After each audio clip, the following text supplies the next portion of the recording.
pleasure to have Coach Beamer, and he will go straight to questions. We'll go right here in the front with Rick. Hey, Shane. Hey, Rick. What do you know now about being a head coach that you didn't know 1 year ago when you came to SEC Media Days? You know, I felt like I learned a lot, Rick, before SEC Media Days, to be honest with you. Just from January until July last year, realizing the impact that you have on everyone in the program, that all eyes are on you every single day when you walk in that building, that what I say in press conferences like this or back in Columbia is going to resonate across the state and the region with the fan base. Just realizing that even growing up the son of a football coach like I did, you don't realize that maybe to the degree that it is. But then also all the things that come across your desk every single day that have nothing to do with football that you deal with as a head coach, which I love that part of it, don't get me wrong. And then throughout the season, certainly you learn. There's mistakes that I made during games. I mean, I can think the things from last year that I'm still kicking myself in the butt for in-game decisions and stuff like that you'd like to have back. But that's coaching, and you try and learn and be better going forward because of it. We'll go to your left, third row. Brandon Adams from Dog Nation. It's been suggested that the league might have to go to a 9-game conference schedule to keep some of those yearly rivalries in place each year. Would you be in favor of that, say like a Georgia, maybe your biggest conference rival? Would you like to see the 9-game conference schedule so a series like that could be preserved on a yearly basis? I'm going to give you the politically correct answer. I mean, I see the positive in both of them. I really do. The positives in the 8-game schedule or eight-game conference schedule. I see the positives in the 9. And then I see what some people would say the negatives with both of those as well. I'm certainly a traditionalist. I don't want to see the rivalries like Georgia-Auburn go away and whatever it might be. And I think the rivalry with us in Georgia is a rivalry, and I don't want to see that necessarily go away.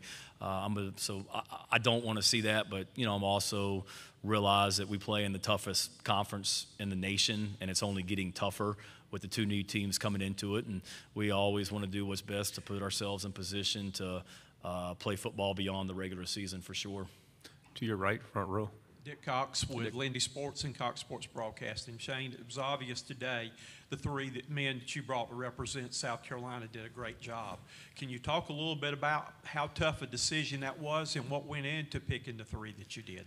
Yeah, you're right, Dick. They're great representatives of our program, fantastic young men. I just sit in the main room over there. The 2 of them are graduates. Zach will graduate in December, you know, for us here at South Carolina. So they represent what this program's about on and off the field. They've played a lot of football for South Carolina. We've got a lot of deserving guys, if you will, that would have done a great job here. But Javon Gwynn is a returning captain for us. He was voted a captain last year as a junior, which is not easy to do and is a great accomplishment for him to have the respect of his teammates like he does. Zach Pickens could be in an NFL training camp right now. He was projected to go very high, but he believes in what we're doing as a program and wanted to come back. And then with the carry on, his story and what he's done as a player is fantastic. So that was an easy choice to pick those guys. There's some other ones that would have been very, very deserving as well that, you know, people like some of y'all thought I should have brought Spencer Rattler. We'll bring Spencer next year, all right, when he's a senior. So. In the middle of coach, second row. Why y'all laugh? Anthony Patterson with the Atlanta Boys. Coach, Caleb Juju McDowell, he obviously made a big impact for you guys this season. How would you describe his progression, and what are you looking forward to this season as you go into this season? I love Juju McDowell. I love his competitive spirit on the field. I love his energy off the field. And you're right, to come in and do what he did as a true freshman was really impressive. And people that cover us regularly remember this. But to me, one of the biggest plays we had last season was at East Carolina in the fourth quarter. He has a 70, 80-yard kickoff return after East Carolina scores that totally flipped the momentum of that game after we were down 14-0, and then we ended up winning that game, going 2-0, and kind of springboarded us to the season that we had. And so Juju made an impact early. He's continued to get better and get stronger, and have high hopes for him. Like our team is a better team when Juju's on the field. I know that. To your right, Coach, third row. What do you like about Spencer Rattler from a tangibles and intangibles perspective? And then what specifically do you look for from a quarterback, especially in the transfer portal? Yeah, as far as Spencer, I like there's a lot to like. Obviously, the talent speaks for itself, but the thing that was really attractive about Spencer beyond the talent was just the fact that he's played a lot of football. And if you look at our quarterback room, when I was here last year, Luke Doty was our starting quarterback, and he had the most experience, and I think he had started 3 games as a college quarterback and was really a freshman still in my mind. So to be able to add a guy like Spencer who has the experience that he has, he's been through the fire before, he's won a conference championship, was a no-brainer. And then as far as what we look for, I think for the quarterback position, it's accuracy, first and foremost. You got to be accurate. In today's time, you've got to be athletic enough to get yourself out of trouble. That doesn't mean you have to be Kyler Murray like I was around at Oklahoma or whoever, but you've got to be athletic enough to get yourself out of trouble. And then just the competitive spirit and the leadership qualities that you want at that position. And from being around Spencer at Oklahoma, I knew he had what we were looking for. In the middle, fourth row, please. Beth Hool, Fox Carolina, Greenville. You have these guys coming back, so many seniors that made the decision. Gwen told us the offensive line got together and kind of made that decision. What does that mean to you to know so many guys were invested in what you were doing last year? And what can you tell us about what it's really like that these guys would want to come back and be a part of this? Nah, great question, point. I appreciate that. It was very gratifying and humbling when they told me that. I'll be honest with you, like going into the bowl game, I wasn't sure about Zach. He may have told you otherwise. I think he was probably leaning maybe towards going out. But to the month of December's kind of a crazy time. You're getting ready for a bowl game. You're trying to sign a high school recruiting class. You're dealing with the transfer portal, and you're trying to figure out who on your own roster is opting out of bowl games, who's playing in the bowl game, who is leaving early for the NFL. So there was a lot going on. And I remember meeting with those guys like Javon and like Zach and some other ones that I knew had decisions to make. And it was a pretty cool moment when Javon, Gwen, and the offensive line told me that they were coming back because they felt like they didn't accomplish what they wanted to accomplish and that they could be not only better players, but that they wanted to win more than 7 games. But they also told me that they felt like they didn't do their job as leaders on the team last year. So that was pretty cool to hear. And then I remember we had the great bowl win over North Carolina, and Zach and his mom, I think, were going to lunch the next day. And I remember driving in the car home from the facility, and I think I got caught by train. You guys from Columbia will know that.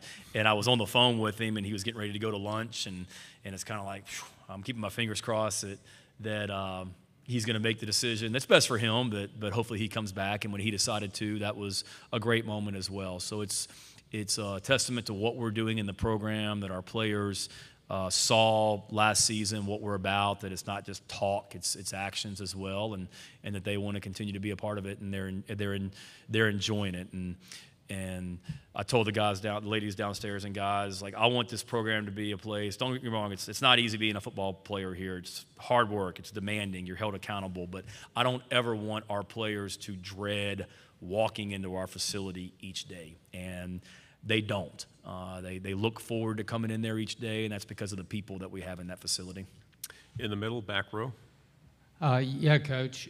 This is your third different stint, I think, in the SEC East now.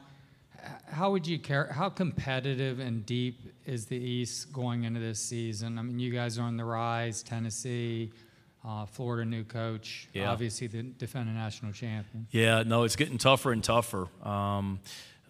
Really fourth if you count my 2 times at South Carolina, because I was a graduate assistant at Tennessee as well. So I was a graduate assistant at Tennessee in 2001, 2, and 3, where you had Coach Rick had just come into Georgia and was building that program, and I was with Coach Fulmer at Tennessee, and Coach Spurrier was at Florida, and there was no better division in all of college football. And then being at South Carolina with Coach Spurrier when Urban Meyer was at Florida and whatnot, and what what they were doing. And then now being back the second time at South Carolina, it's only gotten better. Obviously, Georgia is at a level that they've never been at right now from a recruiting standpoint, and just won the national championship. New coaches that came into the SEC East last season, and the impact that they were able to make in year one, for sure. New coaches this year, that have won at a high level, at other places that they've been as well. So I think there's great coaches, and this league is a great league from top to bottom, and there's no question that the SEC East is very strong right now and only getting stronger. Right here, second row, and then pass the microphone to the aisle, and then we'll finish over here. So, go ahead. Mike Uva, Gamecock Central. Mike. Shane, whether fair or unfair, the offensive line took some scrutiny by some last season. Number one, how excited are you to be able to have all those starters back? And number two, something that was a little under the radar, but was reported last year, being able to have a healthy Greg Atkins, knock on wood, back, and just the importance that he brings to the team as an offensive line coach. Yeah. Certainly, when you return everyone on the offensive line like we did, I mean, that's a great advantage for any program. And they've played a lot of football together. From playing football, like the continuity that you got to have with all five positions. Those guys, they work well together. Javon and Eric Douglas and them, they've played a lot of snaps. So to have those guys back and to come back hungry. And they got beat up last year, and there was certainly, they'll be the first to tell you that they needed to play better. A lot of you guys that were at some of the Gamecock Club events that I did in the spring, and I said this at every Gamecock Club, and it's true. Like, it's easy when the running game doesn't look good to blame the offensive line. And it's easy when the quarterback gets sacked to blame the offensive line. Well, it's not always that simple. Sometimes the tight end may have missed a block, or a wide receiver should have come in here and push cracked on the safety, and he didn't, and the safety hits the running back in the backfield for no gain. Or the quarterback gets hit in the back of the head. Well, we may have been in a pass protection where we were only protecting with 5 players, and the defense rushed 6. Well, simple math tells you if the defense is bringing 6 and you only got 5 guys blocking for you, if you're the quarterback, you better get rid of the freaking ball. And that didn't always happen last year. So we got to be better as coaches, coaching that up. But the offensive line's a lot like the quarterback. Sometimes I think it gets too much blame and too much credit when things are bad and good. But I love these guys on the offensive line. They didn't miss a single practice during spring practice, not one. So 15 spring practices, and we didn't have a single offensive lineman miss a practice for an injury or anything. So they're tough, they're durable. Love that about them. And then to have Greg Atkins back, I was with Greg as the offensive. He was coaching line at Tennessee when I was a graduate assistant. He's got NFL experience. He's a great coach. Lonnie Teasley, who was an offensive analyst for us and is involved in our offensive line, is a fantastic offensive line coach in his own way as well. So excited about both those guys being back. In the aisle, on your right. Tyler Shaw with KBTX in College Station. Texas A&M is one of South Carolina's cross-division games. What made playing against them so difficult? I need to go on like that Georgia rant that I had post-game that still gets played on social media. They got a bunch of really good players. For one, that was a really, really good defense. Coach Elko did a great job with that defense last year. Just up front, the size and physicality that they had up front on the defensive line. And then their defensive backs look like what you want your defensive backs to look like. Their defensive backs look like linebackers, and they're hard to throw against. They've got size, they've got length, they're well coached. Not to mention that's a terrific venue to play in, and not an easy place to play. So there's a lot of reasons they were tough to play against, and but they've got great players and they're well coached, and that was not a fun night. First time to College Station for a game, so that was the positive, but that was a long night. Last question. Hey, Shane, Corey Miller, Fox, Carolina. A lot of coaches don't like NIL. They don't like transfer portal. They don't like the Twitter aspect of college football today. You seem to embrace it. The video before you guys came down here was cool, blowing up Twitter. You and Lane Kiffin leading the way in the SEC as far as coaches are concerned. How do you embrace and how do you deal with that side of things and versus, demanding them on the practice field and doing game days? Yeah, no, it's a great question, great point. You've played the game for a long time and know for me, it's just be me. You know, I think sometimes guys become a head coach, and there's a certain way you think you're supposed to act because you're a head coach in the SEC. And I was never going to try and be somebody I'm not. And I meant what I said. Like, it's not easy being a football player in our program. And our players would tell you, like, we work really, really hard, and they are held accountable, and we are very demanding. But we're not disrespectful. We're coaching them hard on the football field, but we're not disrespectful to them. They know that we genuinely care about them. We use the word love in our program a lot, and sometimes that may make people uncomfortable. Not with us. Like, we use the word love in our program a lot and have no problem telling each other that we love each other.